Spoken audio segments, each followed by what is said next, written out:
Hey guys, welcome back to my channel. So I decided to stop in today to show you guys how I prepare shrimp and grits. This morning I'm actually going to be doing salmon shrimp and grits.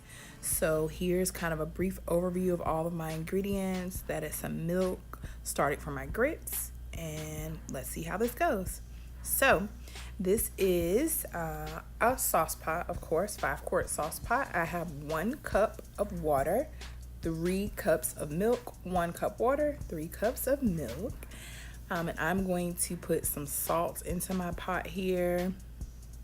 Just a good pinchful, as you can see. You just want to make sure you season it well. Now, my particular grits that I use are a mixture. I actually mix half quick grits and half stone ground yellow grits. They just sit on my counter with all of my other dry goods that are jarred there. And as you can see, I keep a scoop in it that's a 1/4 of a cup scoop. So the ratio is a 1-to-4 ratio. So basically I'm going to put a total of 1 cup of grits to the 4 cups of liquid that I have in my pot. You just want to whisk it to start off with to make sure there's no initial lumps or bumps, and then turn it down on low and cap it. Now for my shrimp and grits, I've actually cut up 3 strips of thick cut bacon, and we're just going to render the fat from those and let it get nice and brown. Making sure to continuously check on our grits throughout this process. So see, it was kind of lumpy there. You just want to make sure to smooth out any of those lumps. Keep your heat on low and let it continuously cook. So for our shrimp and salmon, I'm just going to be using 2 seasonings. I'm going to use that Tony Chachere's more spice that you saw there and black pepper. I am going to use my roux and instant gravy mix as part of the sauce for the shrimp and gravy, and I'll show you that later. I'm going to season that up. While that is kind of resting with the seasoning on it, I'm still rendering my bacon, making sure it's getting nice and brown. So you're going to get it a little browner than you would normally get it when you're eating it as whole strips. Just kind of getting all of the fat out of it, all of the flavor into the pan, nice brown and crispy. So here is pretty much my rendered bacon. So this is what I'm going to be using as the foundation for my shrimp and grits. I'm going to take some of that grease out of the pot there. So you see I took most of the grease out. I'm going to put in about 1.5 cups of mushrooms, and these are just brown baby bella portobello mushrooms. I'm going to put in about 1.5 cups of green onions that I sliced up there. You just want to saute those down. My grits are pretty much done now, so I'm checking them and showing you how silky smooth they are.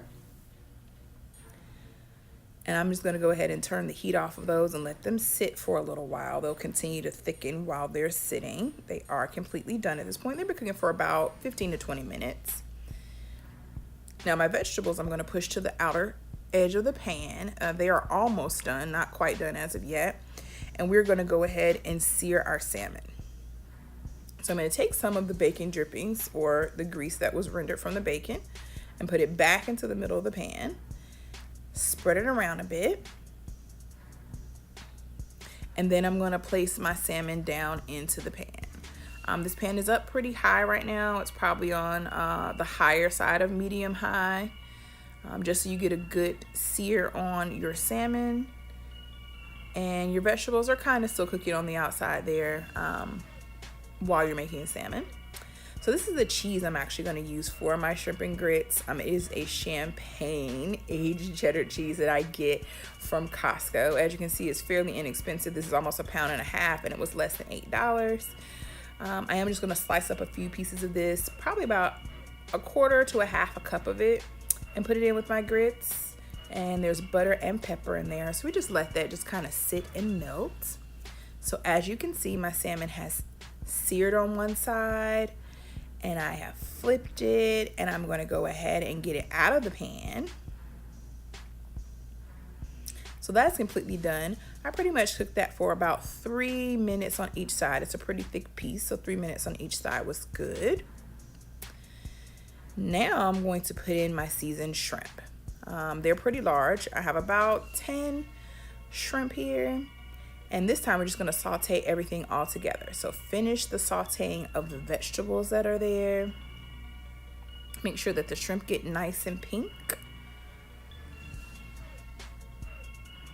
Okay, and so this is pretty much done. What I'm gonna do is sprinkle just a little bit of that instant gravy and roux mix, maybe about a half a tablespoon of that amount, just a light dusting, as you can see there. I'm gonna actually move that and saute it around in the pan for a couple seconds, and then I put in about a half a cup of water. So that half a cup of water is gonna take all those baking drippings, the seasonings from the green seasonings, vegetables and the onions, and get all the scrapings off the bottom of that pan and make a nice silky deep sauce, as you can see there. And that is done. So I'm gonna turn the heat off of that and pull it off of the aisle. I have whipped our grits so that cheese melted and everything's done with that. Now I have plated it up, so I put the salmon right on top of those grits there, a little bit of that sauce with the shrimp, and of course garnished it with a little bit of those green onions and some parsley.